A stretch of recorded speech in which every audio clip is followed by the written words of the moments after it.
Hello listeners, just a quick reminder that this story is not my personal story. It is told through the perspective of the person whose story it is, so I hope you enjoy their true ghost story. If you've watched the other true stories on this channel, then you know me. You know my stories. I am the baby girl in the haunted trailer ghost stories. That story is told through the perspective of my mother. In the haunted house ghost stories, I am the mother, and the video is told through the perspective of me. If you haven't watched these videos on this channel, I suggest that you do, so you can understand me and my life being haunted. I will be referencing instances in those haunted videos, as well as people mentioned in them, so to avoid confusion, take some time to watch those first. These stories are true, as stated in their titles, and unfortunately, after moving to many different homes in my life, the hauntings never stopped. My family joked that the houses weren't haunted, but rather I am. At some point, it no longer became a joke. It became a fact that I couldn't run away from. After moving myself and my 2 daughters out of our haunted apartment, we found a new home that has remained ours for 14 years and counting. Fortunately, we haven't had any occurrences that require an immediate relocation. However, that isn't to say that supernatural things haven't happened to us in our current home. It was here that I realized every home I had ever lived in since I was born had paranormal activity, some worse than others, as you know. My current home was quiet for the first couple of years.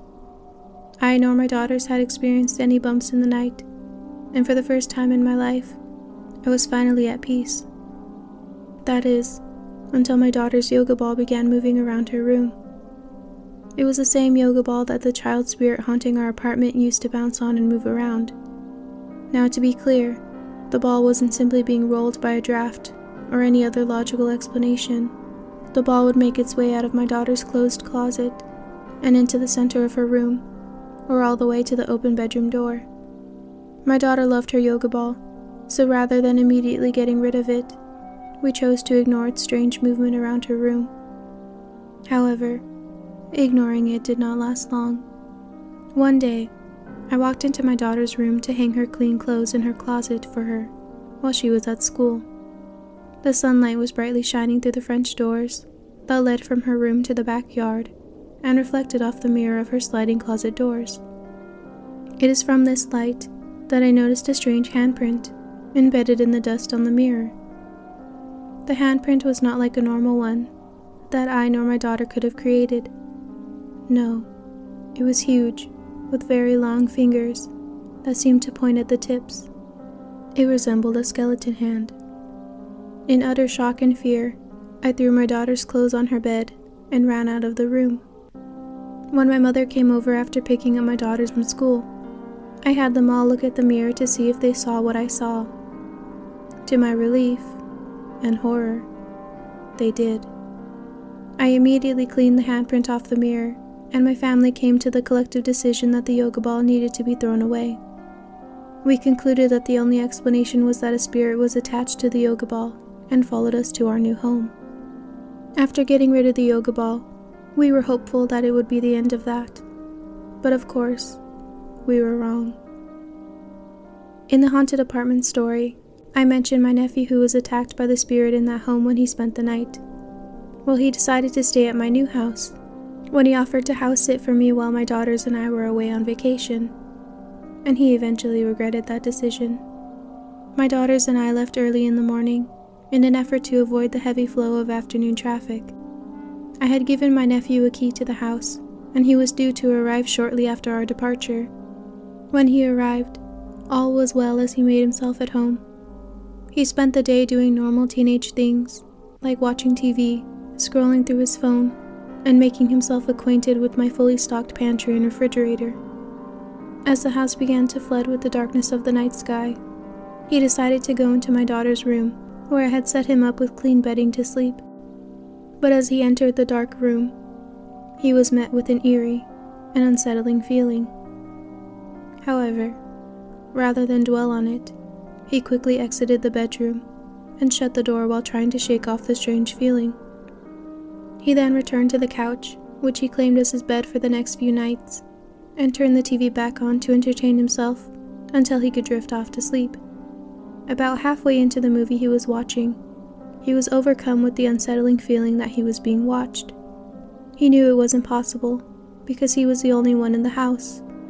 But still, he couldn't help but give the room a quick glance over from where he sat on the couch. As he panned the room, peering into the darkness, something caught his eye. Standing by the closed door of my daughter's bedroom was a large figure, as tall as the 8-foot ceiling. The light from the TV illuminated the house well, so there wasn't a doubt in his mind what he saw. The figure was cloaked in a black garment, with a hood that engulfed its head.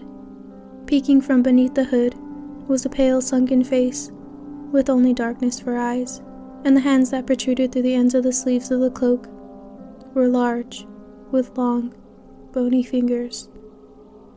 A few days later, my daughters and I had returned home, and my nephew told me what he experienced. I immediately thought of the skeleton handprint on my daughter's closet mirror in her room. My nephew hadn't known about that, so there was no way he could conjure up a story related to what I found. Fortunately, after that, we had about a 6-month break from any other strange occurrences. I was foolishly hopeful once again that we could start living a normal life. Until one night, when I was awoken with a sudden urge to use the restroom. I had used the restroom before in the middle of the night, and never had anything strange occur, so my guard was definitely down that night. I made my way to the restroom, and everything appeared normal, until I went to exit the bathroom and turn off the light. It was then that I saw myself lying in bed. I could clearly feel my presence in the doorway, with my fingertips teasing the light switch. Yet there I was, clear as day, still lying in bed.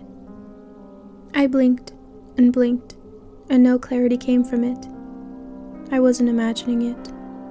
But that wasn't the scariest part. There was a large figure standing next to the bed, leaning over my sleeping body. It wasn't what my nephew described. This was something different. It had a crimson red, wrinkly body, with large horns protruding from its head. I stood in fear and shock as I registered what I was looking at was demonic. The last thing I remember was the creature abruptly turned its head and looked at me in the doorway with glowing, yellow eyes. I woke up that morning in my bed with no explanation as to what I experienced. All I knew was that I remembered it vividly, not like a dream, but like a memory.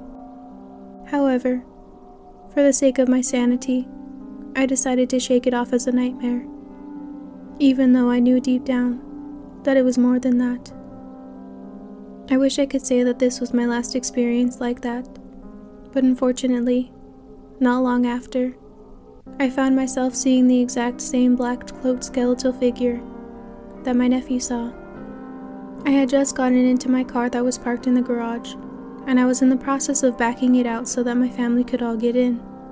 However, before I could even press the garage door opener, I caught the sight of a figure sitting in the middle backseat of my car. To me, the large cloaked figure with the sunken pale face and skeleton hands reminded me of what the angel of death is supposed to look like.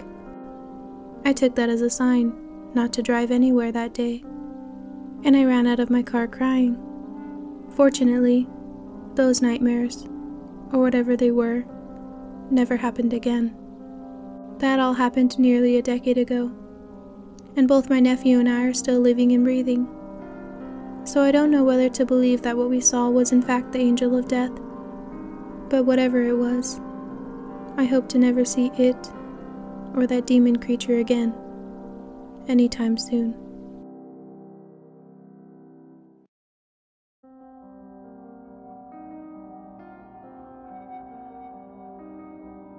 After dealing with the possible poltergeist attached to my daughter's yoga ball, and seeing a cloaked skeleton and demonic figure in my new home, I honestly couldn't predict how it could get much worse. But somehow, it did.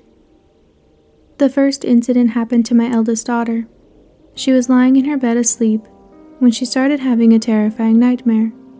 In the nightmare, she was laying in bed asleep on her stomach, with her right arm hanging over the edge of the bed, when suddenly, she felt a hand tugging on her arm, trying to drag her onto the floor. She tried to fight against it, but then more hands began clawing at her arm and pulling her. When she finally awoke from the nightmare, she ran to my room crying, and we both noticed that her right arm was covered with burning, deep scratches. The incident was horrifying, and I was scared for my daughter, but you never know just how scary something is until it happens to you. This occurred about a year later. I was asleep in bed when I too began having a terrifying nightmare. In the nightmare, I was lying in bed when I suddenly felt my legs being grabbed and clawed at by what felt like tons of hands. I attempted to fight against the pulling, but I wasn't strong enough, and eventually was dragged under my blankets. When I finally awoke from the nightmare, I ripped the blankets off of me, and that's when I saw that my legs were covered in similar, burning deep scratches that my daughter's arms once had. Unfortunately, something similar happened to my younger brother when he spent the night at my house in my youngest daughter's room. However, he described it as someone tickling his toes while he tried to sleep. Even though it wasn't painful, like mine and my daughter's scratches, it still scared my younger brother, and he understandably no longer wanted to sleep at my house. Now in the last video, and the beginning of this video, I shared with you some of the first hauntingly terrifying incidents of my current home. So now, I will tell you about more recent experiences that have occurred more than once. One day, I was in my room folding laundry on my bed as my daughters were watching TV in their room, when suddenly, I heard the voice of my oldest daughter call for me. I called back asking what she needed, but my response was met with silence. I waited for her to enter my room, but she didn't. So I decided to open the door to my bedroom, only to not find my daughter standing there. I went to my daughter's room and found them both still watching TV, as they were the last time I checked on them. I confronted my oldest daughter about getting my attention and ignoring me, but she denied ever leaving the room. I knew it was my eldest daughter because not only was it her voice, but she called me Mama, whereas my younger daughter calls me Mommy. Yet still, she claimed she didn't call for me. The first time this happened, I thought that my daughters were just messing with me to be silly. However, I eventually realized that they were telling the truth. I began hearing both of my daughters' voices call me Mama and Mommy more and more frequently, all of which times they claimed it wasn't them. I didn't believe them at first, until I started hearing the voices when they were at school, when I was home alone. In an effort to not lose my sanity, I decided I must have been hearing a child in the neighborhood or through the walls of our connecting homes. However, that idea was short-lived. One night, I was lying in bed wide awake because my eldest daughter was having trouble sleeping. She had come into my room several times throughout the night, seeking comfort, so I decided to stay awake until I knew that she would sleep through the night. After a couple hours, it finally seemed safe to fall asleep and to not be woken up by my daughter. As I turned in bed to make myself comfortable for the night, I caught a glimpse of a small figure standing in the frame of my open bedroom door. Upon noticing that I saw it, the figure backed away into the darkness of the hall. However, it was still illuminated by the light from my bedside lamp that I hadn't yet turned off. I can confirm with absolute certainty that this figure definitely wasn't either of my daughters. It was a little girl, but she was around the age of 3 or 4. She had short blonde hair with bangs, pale skin, blue eyes, and was wearing a white nightgown with a lace trim around the collar. I knew I wasn't dreaming because, as I said, I hadn't even fallen asleep yet. So I sat in bed shaking with fear as I stared at her, and she stared back. Eventually, after what felt like an eternity, she disappeared as quickly as she had once appeared. After the fear of what I experienced settled in, I was then overcome with sadness. This was the little girl who had called me Mom all those times. Clearly her spirit knew that I was a mother, and was seeking my help. However, after the demonic things I had seen in the past, I couldn't help but fear that it was disguising itself as a little girl, so that I would trust it. After all, it was imitating both of my daughter's voices and names for me. So the next time I heard it call for me, I screamed that I wasn't its mother, and whatever it was, eventually stopped calling for me. Unfortunately, that didn't stop other voices from seeking my attention. One day, I was in the kitchen cooking, while my oldest daughter was in her room. My youngest daughter was at a friend's house, so there was just the two of us at home. I heard my daughter in her room singing along to one of her favorite 1950s classic songs, as she did so many times, and I began singing along with her as I cooked. Without noticing, I eventually was singing alone, and my daughter came into the kitchen. She laughed and asked what I was singing. I admit I was a bit off tune, so I responded that I was singing the song she was singing. She looked at me, with a puzzled expression on her face, and said that she was in her room doing homework, and wasn't singing at all.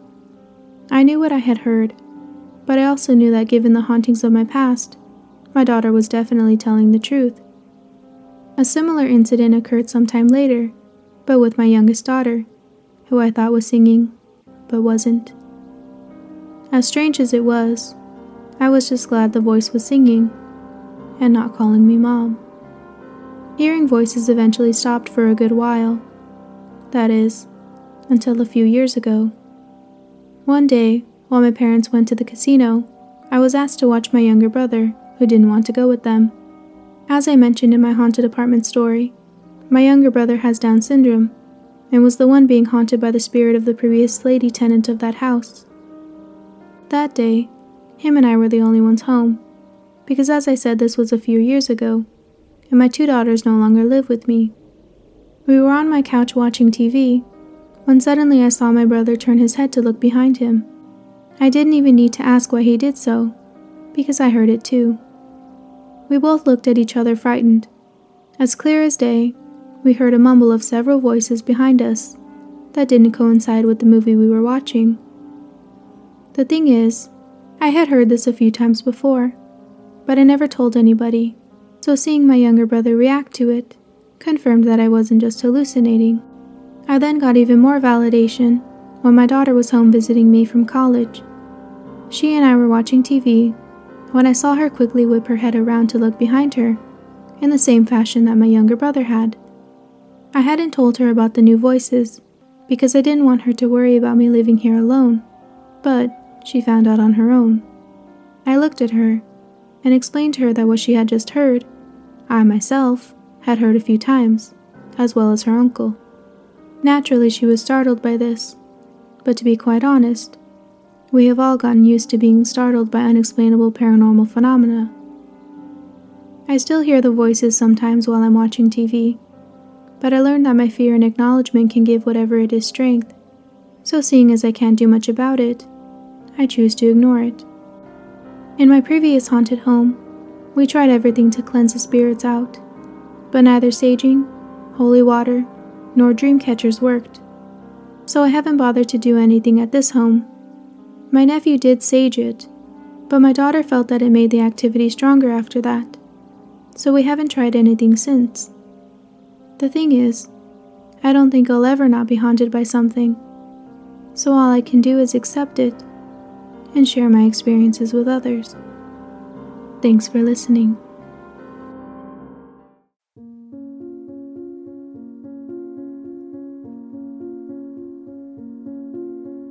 The silhouette of a figure passed by my curtain-covered windows for the 10th time. It was the same, short, hunched, frail figure that passed by every day for the past 15 years. Mr. Garcia. I could hear the loud beeping of his metal detector fade to a slight hum as I turned up the volume of my TV to drown it out. He made his way from the side of our house to the front lawn before moving on to the next neighbor's house. Nobody in the neighborhood ever reports him to the police for trespassing, and when new neighbors move in, someone always makes sure to explain to them about Mr. Garcia's case. Some neighbors lack sympathy for him and gossip about how he needs to move on with his life, while others, mainly parents, defend him and his actions because they sympathize with him. The neighborhood children make jokes and mock him because they're young and foolish, but I don't. I feel sorry for him. 15 years ago, Mr. Garcia's 8-year-old daughter was kidnapped from their front yard. The police never found her, but they did find pieces of her clothing scattered around the neighborhood. Unfortunately, her clothes were the only evidence that would be discovered, and the case went cold. Mr. Garcia begged the police to keep looking because she was wearing a necklace, a bracelet, and a ring that were never found. That's why he uses a metal detector in hopes that he'll find her jewelry and that will hold a clue to where she is. Obviously, the likelihood of that is a low percentage, but how do you look a father in the eyes and tell him that his efforts to find his daughter are useless? You can't, so you don't.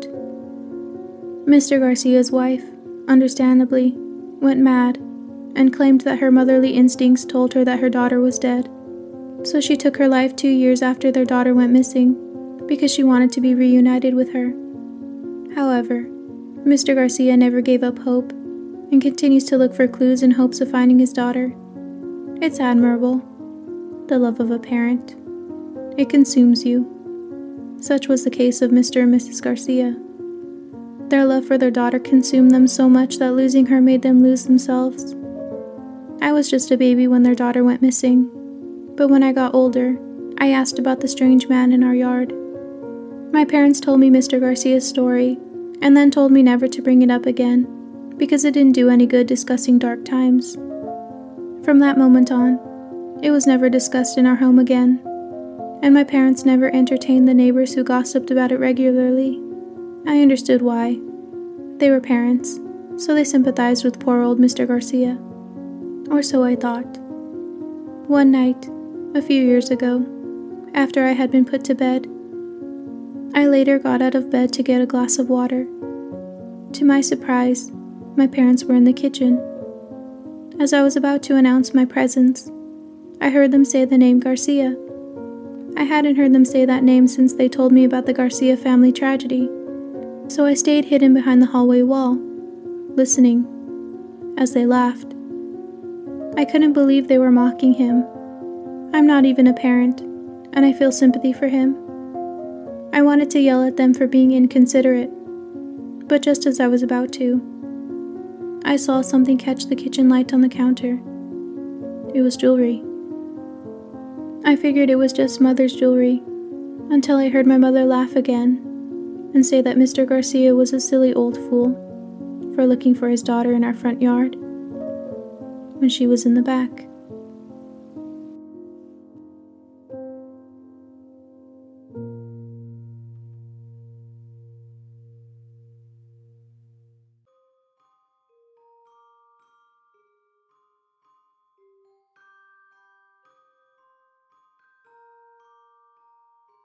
If you're financially challenged, then you know the holidays bring more stress than joy. There is a social obligation to spend what little money you have on an abundance of decorations to match the surrounding houses of your more well-off neighbors. If you fail in doing so, you risk being the holiday Scrooge of the neighborhood, and you become the topic of every household's holiday gossip. I've always hated that it had to be this way. If you don't decorate one year, everyone becomes aware that you're having financial problems and comes up with their own gossipy conclusion as to why. Why can't we just celebrate in our own way? Why must there be a social obligation to spend hundreds of dollars on inflatables and animatronics for your front yard? Anyway, I have always managed to uphold my social status, no matter how tight money got. Even if I had to use the same decorations from the past few years, I just mix them with several new decorations and place them differently so that they appear new. Fortunately, this has always worked. However, my inflatables eventually couldn't be blown up, my animatronics couldn't be turned on without glitching. Pretty much everything decided to break all at once, and I was left hopeless with not enough money to even replace one of them. This would be the year that I would be plagued as the neighborhood Scrooge and be the center of holiday gossip. I tried my hardest not to care, but as more and more decorations around the neighborhood went up, I couldn't help but envy them all and feel pity for myself. Until one day, I had just gotten home from work and performed my usual routine of stopping at the mailbox to grab my mail before going into the house. I received the usual things like bills and ads from local grocery stores regarding their sales. However, there was a piece of mail that I didn't recognize. I made my way back up the driveway and into the house where I placed all of my other mail on the kitchen counter, except the mysterious piece of mail. It was a thick envelope, threatening to rip open at its flaps. The envelope was addressed to me, but there was no return address or stamp. That meant that it was not mailed at all, but rather someone dropped it off in my mailbox. I finally opened the envelope, and inside it contained a large stack of $100 bills. There was about $2,000 inside the envelope. Accompanying the money was also a note that read, "A generous act is only a virtue if the receiver passes it on." The note was not signed. It only contained this one-sentence riddle. I was overjoyed by my gift from the anonymous saint, so I didn't bother to try to understand the riddle. I was already behind on decorating and needed to start shopping as soon as possible. I couldn't believe I would be able to decorate for the holidays after all. I budgeted to spend $1,000 each for Halloween and Christmas. Halloween was successful, and many of the trick-or-treaters and neighbors complimented my new decor. After Halloween, I took down the scarier items and kept up the fall decor for Thanksgiving. Then came Christmas. My house was beautifully decorated like a home in a Hallmark Christmas movie. Again, I received many compliments on my new decorations, and the praise felt great. Finally, it was Christmas Eve. There was a strong snowstorm that swept across the little town I call home, so I decided to stay home and spend Christmas Eve by myself, because I planned to visit my family at my parents' house Christmas morning. The storm didn't frighten me at all. It added to the Christmas vibe, with my burning fireplace and scary Christmas movie. I was all cuddled up on my couch with a blanket watching the movie, when suddenly, there was a knock on my door. It seemed odd that anyone would be out in such an intense snowstorm, so I figured the noise was a tree banging against my house. However, the knocking continued, and grew rapid and louder. I eventually got up from my couch and walked to the door where I attempted to check the peephole. The snow was so bad that I couldn't see clearly through it. I then went over to the window to peek at the porch, but the view from the window too was obstructed by the snow. The banging continued, and I had no choice but to open the door to see who or what it was. After opening the door, I saw an older man, possibly in his late 60s, bundled up in ragged clothes covered in snow. He proceeded to speak in a shaky, cold voice that he was homeless and seeking shelter. Considering that I am a female who lives alone, my immediate reaction wasn't to extend the welcome mat to this stranger. I informed him that the local high school offers shelter for families and people in need, and he could go there. However, he said that he was exhausted and cold and would never make the long trek to the high school from my house. I felt bad for what I did next, but I told him to try one of my other neighbors because I couldn't help him, and I shut my door. I returned to my couch and continued watching the rest of my movie without a second thought about my unwanted visitor. I knew one of my neighbors would help him, so I didn't bother to worry about what would become of him. Then suddenly, all the lights and power in my house went out. I assumed the storm was the cause, or the overabundance of electricity being used throughout the neighborhood by decorations, so I began walking around my home, lighting as many candles as I could find. I decided to enjoy the new vibe of my home, as it was engulfed in darkness, with only the flicker of a few flames. I returned to the comfort of my couch and rewrapped myself in my pumpkin-colored knit blanket. I grabbed the thriller book that I had been on and off reading from my coffee table and balanced a candle on the armrest of my couch to illuminate the pages, just enough for me to make out the words. I was hyper-focused on the thrilling story when I was suddenly startled by a familiar pounding on my front door.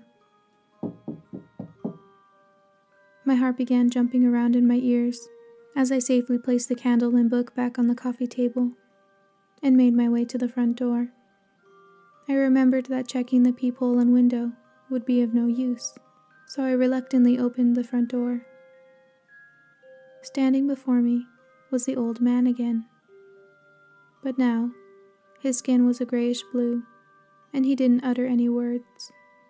Only his eyes could communicate with me as they pleaded with me to help. At that moment, I suddenly remembered the riddle on the note I'd received a few months ago. A generous act is only a virtue if the receiver passes it on. I knew what I had to do. I ushered the old man inside my home and guided him to sit down on the floor in front of the cozy burning fireplace. I told him to remove his exterior layers that were wet from the snow, and I knelt down behind him and wrapped a blanket around his shoulders. He managed to utter a shaky thank you, but I didn't respond to his gratitude because I hadn't really helped him yet. I remained knelt behind him, examining his state. His skin was still lacking color, and he hadn't yet stopped shaking. I leaned over and grabbed the string of Christmas lights I had draped on the coffee table. I then swiftly and quickly wrapped the lights around the old man's neck. He couldn't really struggle in his current condition, so helping him was fairly easy. Once I was sure he was gone, I dragged his body out to the forest behind my backyard, where it would become the Christmas dinner of wild animals. The poor old man would no longer have to suffer, and I had passed on the generous act that was bestowed upon me. Happy holidays, everyone.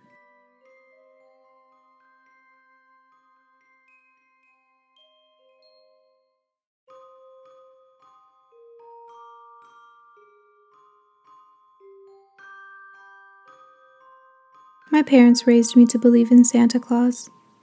I know that this is a controversial parenting tactic. Some view it as lying to your children, which results in a permanent distrust from a young age, while others believe it to be a good way of opening your children's minds up to creativity and tradition. I personally do not believe that either decision dictates whether a person is a good parent or a bad one. It is far more complex than that, with more than one factor determining it. For example, my parents were good people who made a decision that ended in a bad outcome. My parents were known as kind and trusting people who saw the good in everyone. They were the type of people that would spend their weekends volunteering at soup kitchens or driving around giving homeless people food and money. They were the type of people that would let their neighbors borrow their things and not worry that they wouldn't get them back. They would carpool neighborhood kids to school and offer to babysit if the parents needed a night out.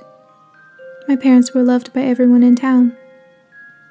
Now that you've got the picture about the type of people they were, I will tell you how such a perfect couple came to make a decision that resulted in a terrible, life-changing outcome. It was the evening of Christmas Eve. Snow was falling. The scent of apple cinnamon filled our home. The fireplace crackled as the flames danced along to the melodic tunes of Christmas classics. Our Christmas tree was decorated with family arts and crafts, and underneath it was a modest amount of gifts, with room for the ones that Santa Claus would soon bring. The night was a picture-perfect replica of how it always was each year. My parents put me to bed around 8:30 after our Christmas movie had finished. I fell asleep with ease, hoping to wake up to the smell of my mother's Christmas pancakes. However, I was instead awoken to the sound of footsteps in the living room. I checked the clock next to my bed. That showed that the time was 3 o'clock in the morning. I quietly got out of bed to see if I could sneak a peek at who I assumed was Santa Claus, rustling about our living room. I knew my parents wouldn't approve, but I was overcome with curiosity. I needed to know if he was as magical in person as he was in movies and books. I managed to soundlessly open my bedroom door and silently creep down the hallway to the living room. And to my surprise, there he was, dressed in a velvet red suit lined with white fur, a large leather black belt around his large waist, white satin gloves dressing his hands, and black snow boots that tracked melting snow into the house. Next to him was a large velvet red sack, from where he pulled presents out and placed them under our tree. I stood unable to move, completely astonished that he was real, and as magical as I hoped. When suddenly, I saw my mom and dad emerge from the kitchen. My father attempted a surprise attack on Santa Claus by charging at him from behind with a knife. But Santa was quicker. He spun around and grabbed my dad's wrist holding the knife, while jabbing my father in the stomach with his other fist. My father released the knife as he keeled forward, winded from the blow to his stomach. Santa was about to take the knife and stab my father in the back, but my mother lunged her body in front of my father, receiving a jab straight to the heart. Santa pulled the knife from her body as it fell back lifeless to the floor. My father looked at my mother, who was now lying next to him bleeding her heart out. Just as he was standing up to attack Santa again, the knife was plunged into his heart too. My father fell to the floor, landing directly next to my mother. Santa's once white satin gloves were now stained red with the blood of my parents. I now stood unable to move because I couldn't believe that Santa had killed my parents. Suddenly he no longer looked magical. Aside from all the blood on him now, his suit was stained and dirty. His black boots had holes in the front where his toes poked through, and his face was covered in a dirty off-white beard. He wasn't the real Santa Claus. Before I could run to my room to hide, I saw Santa pull a cell phone out of his pocket, and I heard him talking to a 911 dispatcher. He explained that there was an accident at our address, and he needed an ambulance. We both remained frozen where we stood until the police arrived. Imposter Santa told the police that he was homeless and met my parents when they were volunteering at the soup kitchen. They had hired him to be Santa Claus to surprise me, but when he was doing what they hired him to do, they attacked him with a knife. Of course, the local police didn't believe him because they knew my parents, so they arrested the fake Santa for murdering them. My parents had lost their lives because they made a huge naive mistake. They underestimated the strength of who they thought was weak, easy prey.